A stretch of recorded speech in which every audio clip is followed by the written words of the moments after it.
మరి నేనేమైనా చేయొచ్చా? లేదు. గెలిచినటువంటి ప్రభుత్వాలు రాజ్యాంగానికి లోబడి అధికారాన్ని చెలాయించాలి, రాజ్యాంగానికి లోబడి అధికారాలను చెలాయించాలి. ఇది రెండవది చాలా కీలకమైనటువంటిది.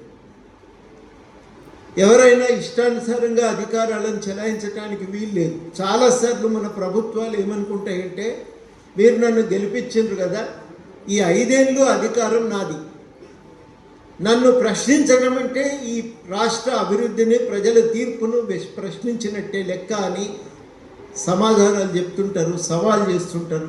కాబట్టి మాకు ఈ ప్రశ్న సంపూర్ణంగా ఉంది అని చాలాసార్లు కేసీఆర్ ఇదే ధోరణిని ప్రదర్శించేవారు. అంతకుముందు చాలామంది ప్రభుత్వాలు, పాలకులు ఇదే రకమైన ధోరణితో వ్యవహరించేది.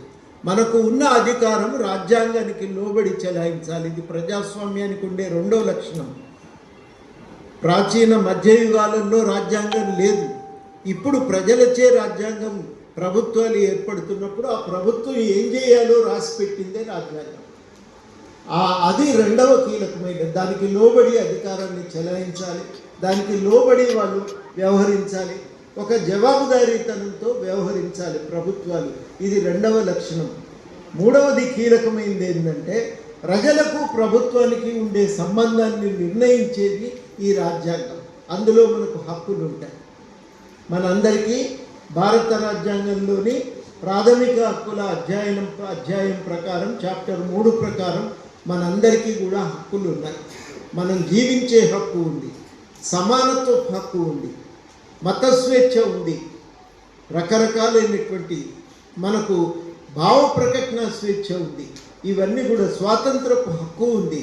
ఇవన్నీ కూడా మనకు రాజ్యాంగం కల్పిస్తున్నాయి. అంటే ప్రజాస్వామ్యానికి మూడవ లక్షణం ఏంటంటే, ప్రాథమిక హక్కులు. ప్రజలకు హక్కులు కలిగి ఉంటారు. ఆ హక్కులను మనం గౌరవించవలసి ఉంటుంది. ఆ హక్కులను అనుభవించడానికి ప్రభుత్వాలు అవకాశాలను కల్పించాలి. ఆ ప్రభుత్వాలను, ఆ హక్కులను అనుభవించడానికి కావలసినటువంటి చర్యలు ప్రభుత్వం తీసుకోవాలి. మన భారత రాజ్యాంగంలో ఇది ప్రత్యేకమైన అంశం. ఇది వేరే రాజ్యాంగాలలో లేదు. అంటే నీకు హక్కు ఉంది అంటే హక్కు అనుభవించడానికి అవకాశం కావాలి. ఉదాహరణకి అత్యంత పేదరికంలో ఉంటాడు, చదువుకోవాలనేది ఆయనకు రాజ్యాంగం ఇచ్చినటువంటి హక్కు. కానీ ఆ చదువుకునేటువంటి హక్కు అనుభవించాలంటే 2 కావాలి. ఒకటి స్కూల్ ఉండాలి, 2 స్కూల్కు పోవటానికి సౌకర్యాలు కావాలి. అవి లేకపోతే నీకు రాజ్యాంగం చదువుకునే హక్కును కల్పించింది కదా, మళ్ళా నువ్వు దీని మీద ప్రశ్నించవలసిన అవసరం లేదు అని చాలామంది అంటుంటారు. కానీ అట్లా కాదు. ఆ హక్కును అనుభవించడానికి అవకాశాలను కల్పించాలి. ఇది చాలా కీలకమైనటువంటి. ఫ్రాన్స్లో రాణి అన్నదట, ప్రజలు కష్టపడుతున్నారు, తినటానికి తిండి లేదు, రొట్టె ముక్క కూడా లేకుండా ఉన్నారంటే మరి కేకు లేదా వాళ్ళ దగ్గర అన్నదట. అంటే ఆమెకు తెలియదు కాబట్టి ఆమె ఆ రకంగా మాట్లాడింది. కానీ వాళ్ళు అట్లా కాదు. మనకు మౌలిక సదుపాయాలు కల్పించాలి, స్కూలు ఏర్పాటు చేయాలి, చదువుకోవటానికి నాణ్యమైన విద్యను అందించాలి. ఇది ఇవాళ మనకు కల్పించగలిగినప్పుడే మనము బాధ్యతగా మన హక్కులను అనుభవించగలుగుతాం.